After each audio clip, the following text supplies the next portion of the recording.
All right, so this is going to be a walk around. I've already done one before. It was a while ago, though. So this is a one dated in February, whatever day we are, 15th, 16th or so. This is the car as she sits. She's got 55,555 miles. I just crested it when I picked her up. She was sitting at the dealership here in Atlanta for a few months because the showroom was empty, and my friend there asked me if we would mind showcasing the car. So, quick history. I bought the car in 2008, if I remember correctly, at about 19,900 or so miles. And I remember driving it back. I lived in California at the time.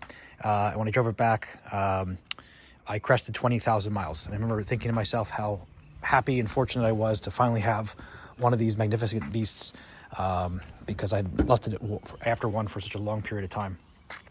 So I got it with 20,000 miles. It was a one-owner car. Prior to that, it was on a lease in Southern California. I acquired the car, really didn't do much to it. Over, of course, the time that I've owned it, I've done some modifications, as you can see. I'll point those out in a moment. As far as history with the car goes, the only thing I will point out is, which side of the car was it? When I had the car in the garage, this is in California a long time ago, a helmet had fallen down and hit, I think, this part of the car, and it caused a dent. So I had some repair work done. You really can't tell. It was painted correctly, and I've been happy with the results. There's been no problems with that.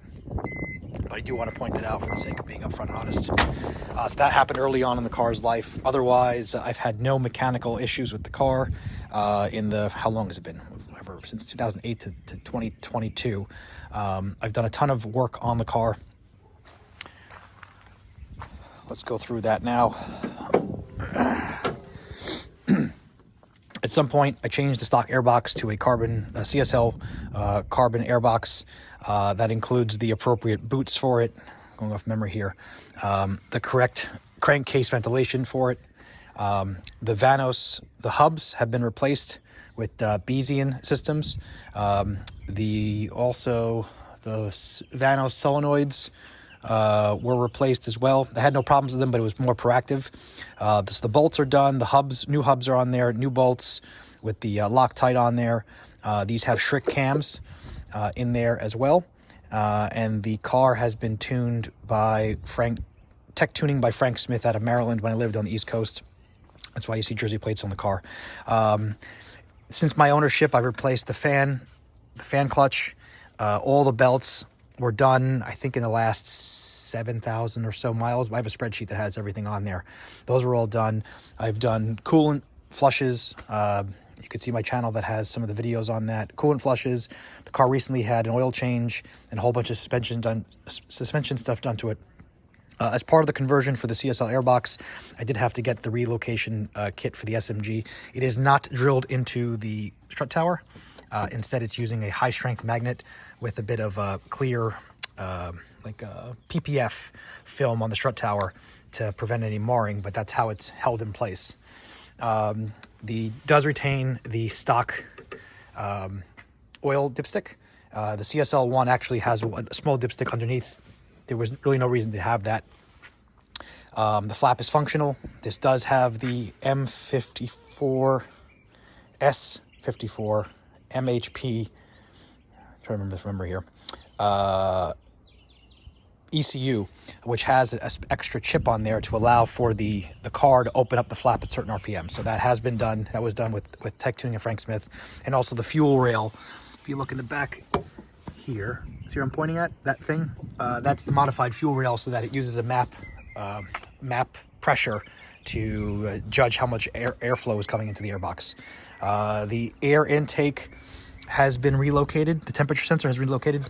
The stock one on the CSL was over here. The problem with that is it suffers from heat soak in the car.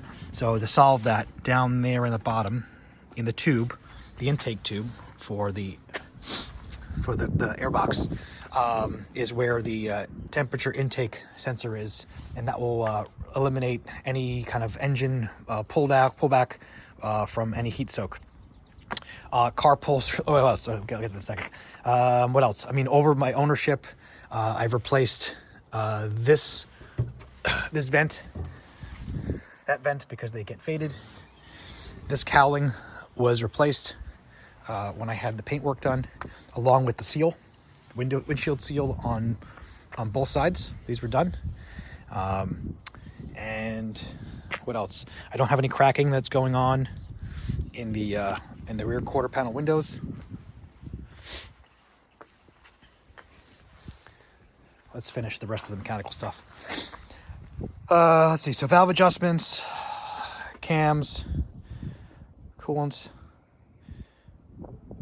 Yeah. It's hard for me to think of anything else it needed.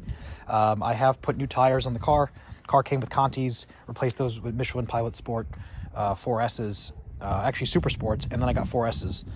There's still plenty of tread left. Let's see if I have my little trusty, do I have it in the pocket? I think I had the tire gauge. Yeah, it's in my pocket. Let's see how much tread is in the back. Do this together. The middle. So in the rear we're at 12. It's probably the same in the back, on the back side. And that was at 11. This one goes to 11. Front tires have plenty of tread on them. We'll get to that in a moment. Otherwise, all of the history is on a spreadsheet that I'll be sharing on the post as well, and I'll make more videos after this. Should mention that the car, from a performance standpoint, also has Euro headers and Euro cats underneath the car. You can't really see them unless it's on the lift, but I do want to point that out.